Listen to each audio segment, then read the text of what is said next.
This article first appeared in F1 Racing magazine.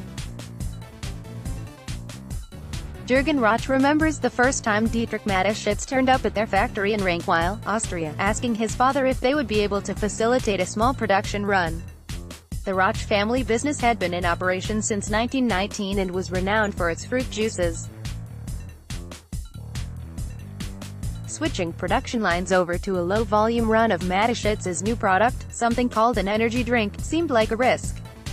In the end, Rauch Sr. agreed, and when, not long after, Mateschitz came back to place a second order, the family's decision to supply the ambitious young entrepreneur was vindicated.